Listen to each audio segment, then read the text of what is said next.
This is a comfort seat for my 2022 Yamaha MT09 SP. Stick around to find out why this is the first and last Bagster product I'll ever own.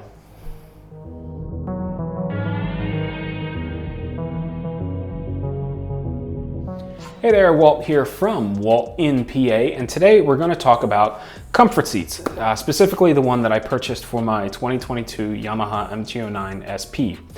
So to make a long story short, I was waiting for that bike for quite a while, 5 months in total. And when I finally got the word that the bike was coming in, it was actually in transit, the dealer had information on where it was and when it was actually expected.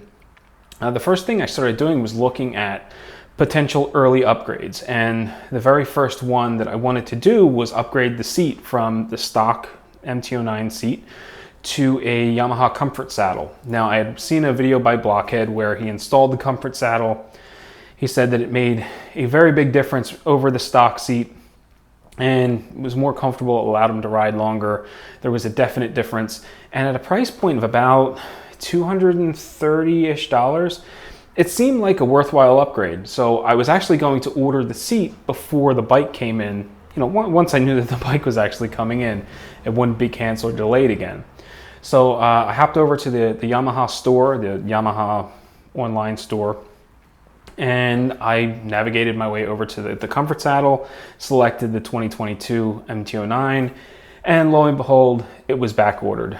Surprised, not surprised. And I continued to look at that seat over the course of a couple of weeks. Then the bike came in.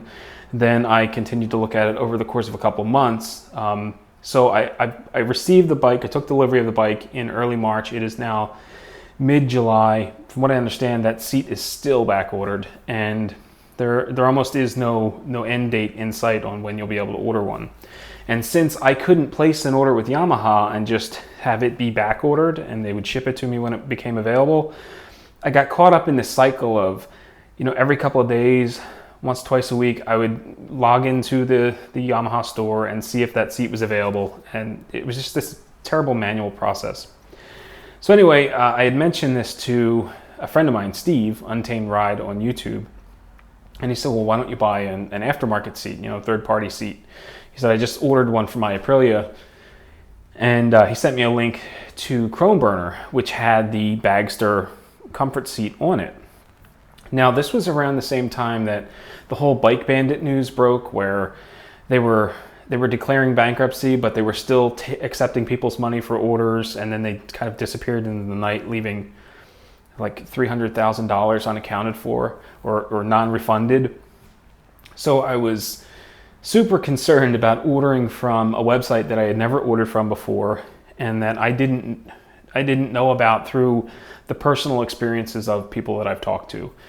So I was really torn. I didn't know if I wanted to order it, if I wanted to just wait around potentially for several more months for the Yamaha seat to become available. Ultimately, I decided to just use my credit card and dispute the charges in the event that something happened. So I placed the order, and actually wound up being a super smooth transaction. And not only did Chromeburner get the seat in the mail relatively quickly, they also had some fantastic reviews based on their customer support and, you know, the speed in which they fulfill orders. So I was pleasantly surprised with my Chromeburner experience. It is international shipping. They are out in the Netherlands. That was another thing that kind of made me a little concerned, but the package arrived faster than I was expecting.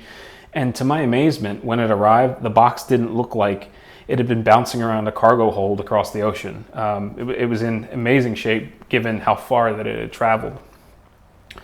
So I get it in the house, I open up the box, I tear open the plastic, and I'm looking at the seat, and it looks great. And I scurry on out to the shed, I pop it on the bike, and I'm just really impressed. It looks nice. I was a little concerned that the blue piping and the blue print on the seat wouldn't quite look right on the SP, because the seat actually wasn't for an SP, it was for a base model MT09, and it was the only color they had available. Fortunately, it just kind of works, you know, because this bike's got blue accents on the wheels and some various other little pops of blue, and it kind of all ties it together. It looks good on there. So I get it on the bike.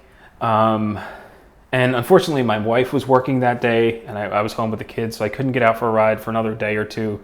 And then, I set off. I did 50 miles the first trip. I came home happy because it was comfortable.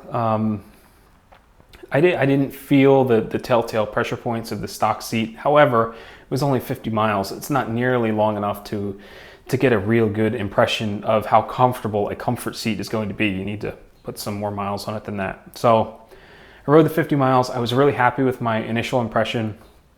I put the bike away, and then that Saturday I got up early and I planned a 100-mile loop.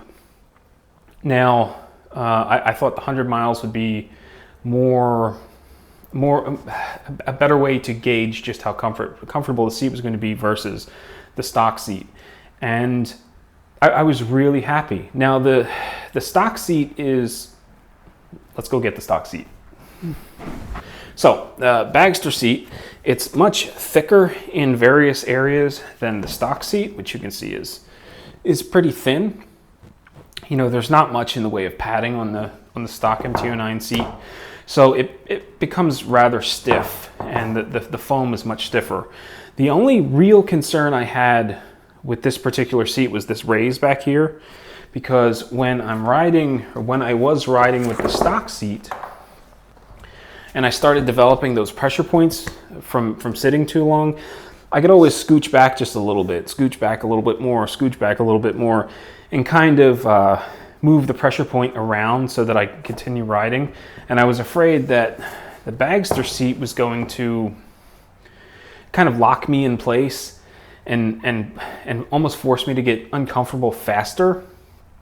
But to my surprise, it really wasn't bad at all. It does kind of lock you in place, but because the foam is so much softer on the seat, those pressure points don't develop nearly as fast.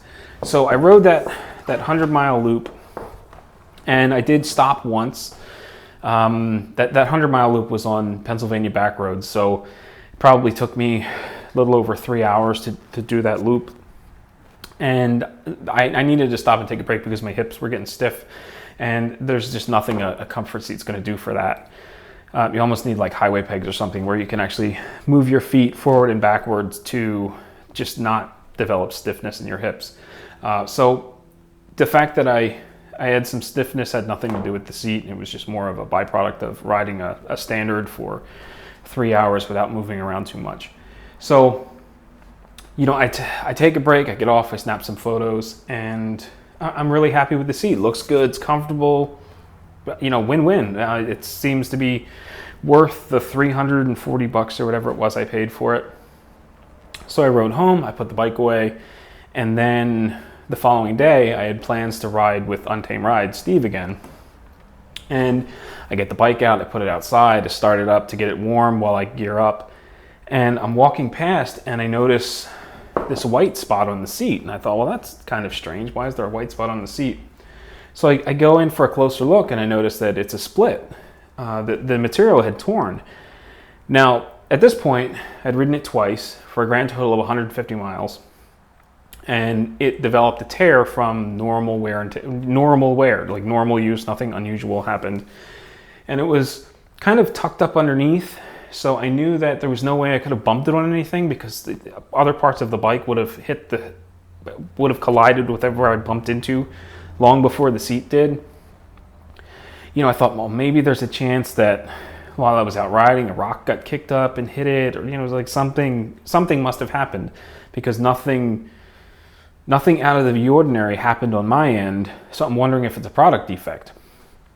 So I get home, I snap a couple of pictures, I email Chromeburner. And I said, look, I'm really happy with the seat. Unfortunately, I've ridden it twice, and I just noticed that there's a split in the material. So Chromeburner says, no problem. I'll get in touch with their supplier, which is Bagster. I believe they buy direct from Bagster.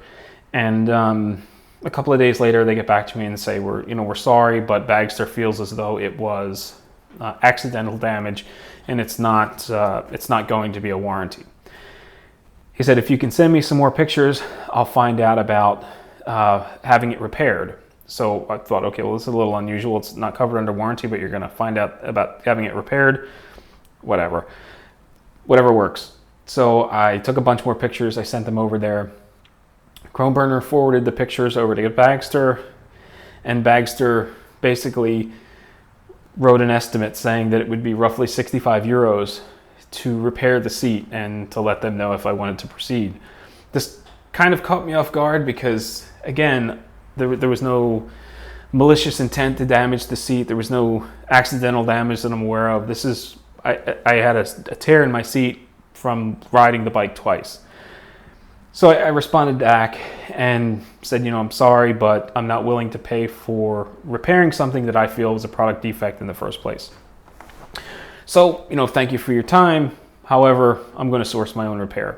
While I'm sure Bagster would have done a better repair, given that they had all the original product, they have the original templates, they could have replaced that whole bottom panel easily.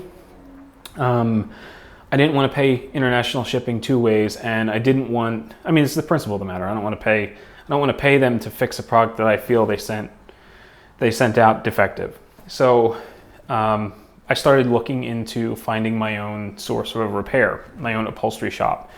And I started looking at automotive upholstery manufacturer or automotive upholstery people.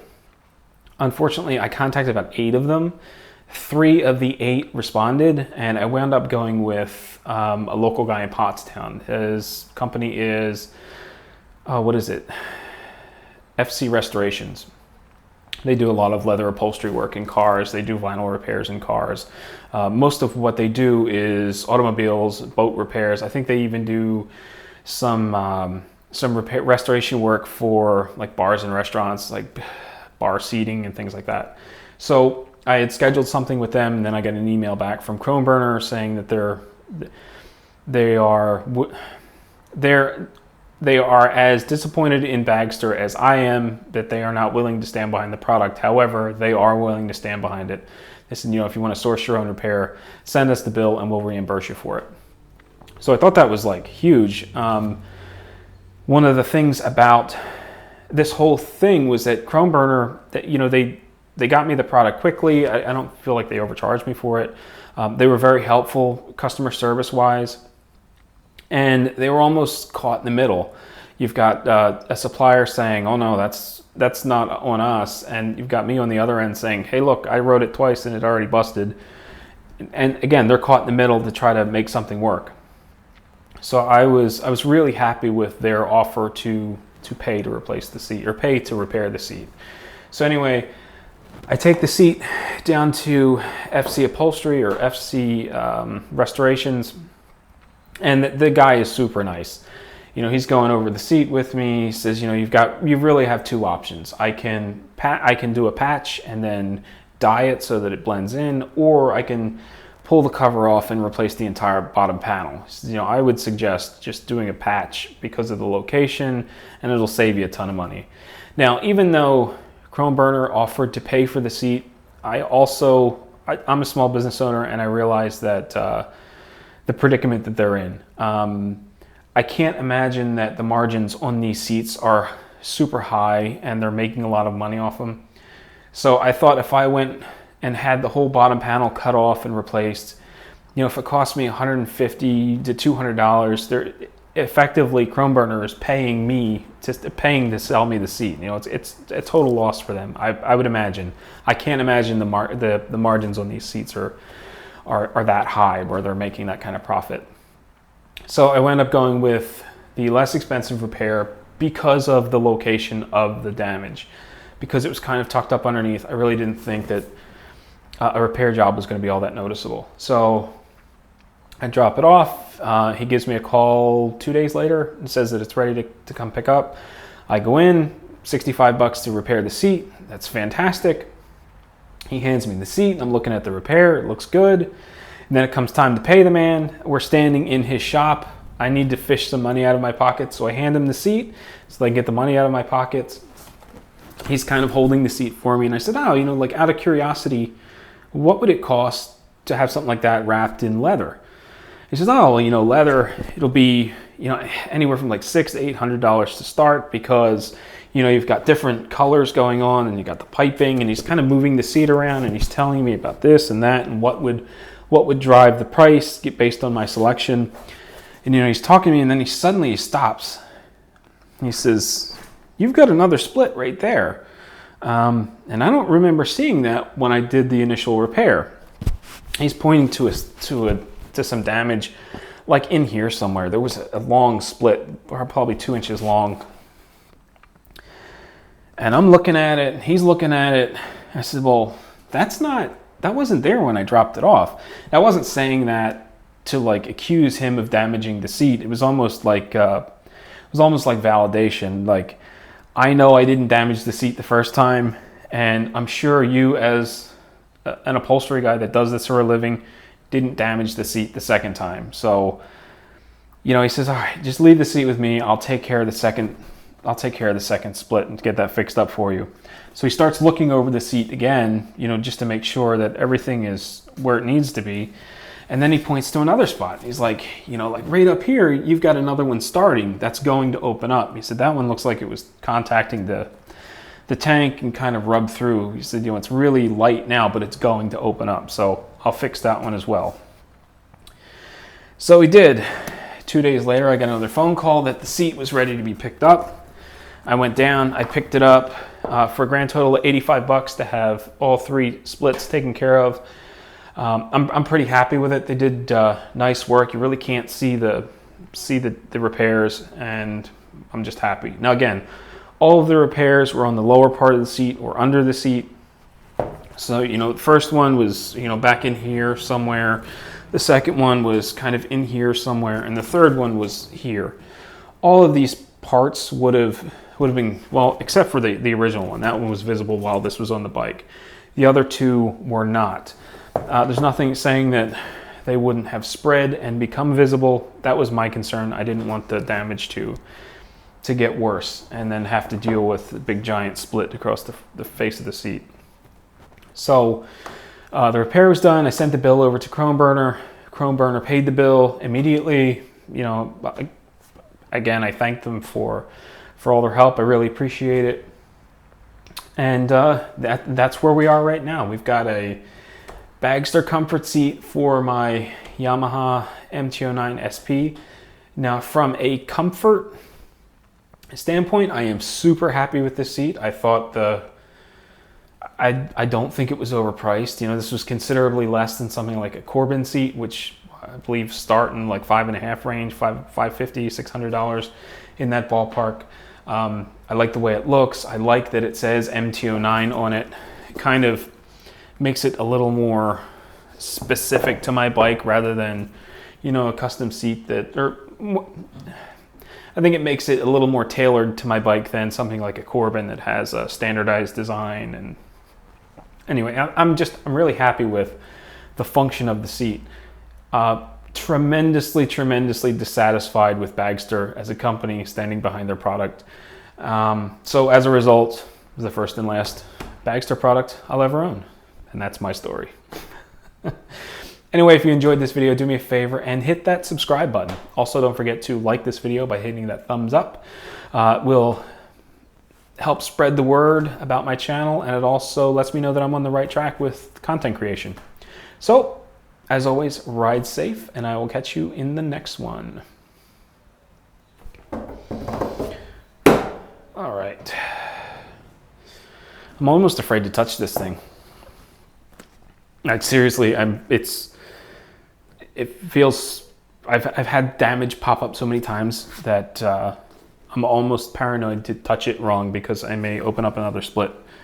You know, 3 is 3 too many on a seat that is very, very new. I mean, even after having these repairs done and stuff, I bought this seat less than a month ago. I've already had to have it repaired 3 times. It's outrageous. Or I've had repaired twice technically, but yeah, this shouldn't be happening. Shame on Bagster.